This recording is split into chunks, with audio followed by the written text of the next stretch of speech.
Burnout. It's a word we hear a lot, especially in demanding jobs. But what does it truly mean? It's not just having a bad day, or feeling tired after a long week. It's more profound. It's a slow fade, a quiet creep of exhaustion. It can sneak up on us. Often we don't even see it coming, until we are deep in its grip. Understanding its nature is the first brave step. Imagine your energy as a well. Every day, work demands draw water from it. Stressful projects, tight deadlines, endless meetings. Normally rest and joy refill the well, but with burnout, the well runs dry. The demands keep coming. But there's nothing left to give. This isn't a sign of weakness. It's a sign you've been strong for too long. How do you know if it's burnout? The symptoms can be subtle at first, then they grow louder. Chronic fatigue is a big one. Not just sleepiness, but a bone-deep exhaustion. Sleep doesn't seem to refresh you. Every task feels like climbing a mountain. This isn't laziness. It's your body's energy reserves hitting zero. A profound lack of energy to face the day. Then, there's the mental distance. A feeling of cynicism or negativity towards your job, your colleagues, or even clients. You might find yourself easily irritated or feeling detached from your work. Things that once mattered, now feel pointless. This isn't you being difficult. It's a coping mechanism, a way your mind tries to protect itself. This isn't just a feeling a few people experience. Burnout is a widespread issue. The statistics are quite sobering. They paint a clear picture of a workforce under immense pressure. According to a 2023 Gallup study, employee burnout is at concerningly high levels. Many employees report feeling stressed daily. A significant portion say they feel burned out very often. This isn't isolated, it's a trend across industries. Think about those numbers. Millions of people showing up to work feeling drained, feeling disconnected, feeling like they can't give anymore. This has huge implications, not just for individuals, but for organizations and society as a whole. When people are burned out, innovation suffers, productivity declines. What fuels this fire of burnout, especially in corporate settings? Several factors often combine, creating a perfect storm for exhaustion. Unmanageable workloads are a primary culprit. Too much to do, too little time. Constant pressure to deliver more, faster. This isn't sustainable. Our capacity is finite. We are human beings, not machines. We need realistic expectations. We need space to breathe and think.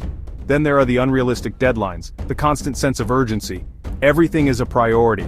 Everything was due yesterday. This creates a state of chronic hyperarousal. Your body is always in fight or flight mode.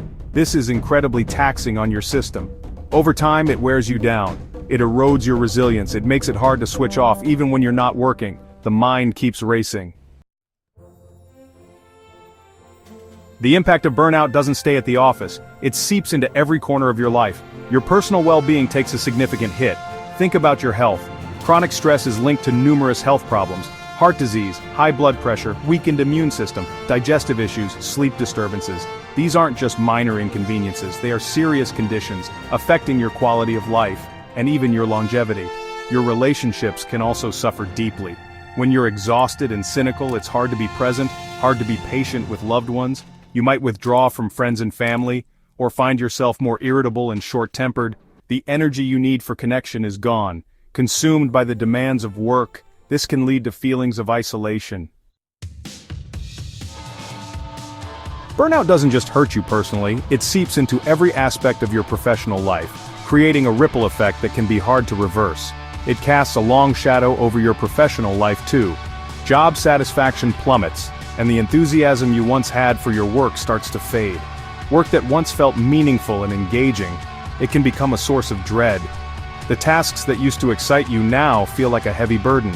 You might feel disillusioned with your career path, questioning your choices and your future. This sense of doubt can be paralyzing. This loss of connection to your work is a heavy burden. It weighs on your mind and spirit, making it hard to find joy in your daily tasks. It makes each day feel like a struggle, a fight to just get through. Your performance inevitably suffers and the quality of your work declines. As we discussed, concentration becomes difficult. Decision-making is impaired. Creativity dries up. The mental fog can be overwhelming. You might miss deadlines or make more errors. These mistakes can accumulate, leading to a cycle of stress and burnout. This isn't because you're not capable. You have the skills and the knowledge. It's because your cognitive resources are exhausted. Your brain is simply too tired to function at its best. This can lead to negative performance reviews, missed opportunities for advancement. Your career trajectory can take a hit. It can stall your career growth, undermining years of hard work and dedication. The progress you've made can feel like it's slipping away. Relationships with colleagues and managers can also become strained. The stress and frustration can spill over into your interactions, creating tension and conflict.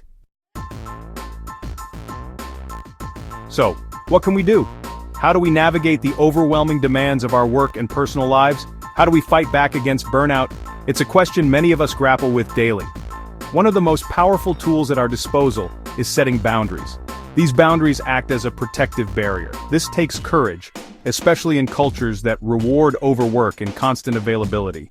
It can feel counterintuitive, but it is essential for your well-being. Without boundaries, we risk our mental and physical health.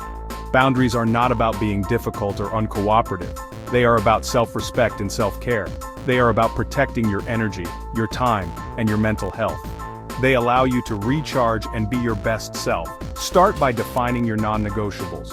What are your limits? What are the things you absolutely need to maintain your sanity? When does your workday truly end? Are you available 24/7? Or do you have a clear cutoff time? Or can you create sacred time for yourself and your loved ones? Time that is non-negotiable and free from work interruptions. This might mean turning off email notifications after a certain hour. It could also mean setting your phone to Do Not Disturb. It might mean saying no to additional tasks when your plate is already overflowing. Recognize your limits and honor them. Saying no can be incredibly hard, but it's often a yes to something more important, like your sanity and peace of mind. Communicate your boundaries clearly and respectfully. Let others know where you stand.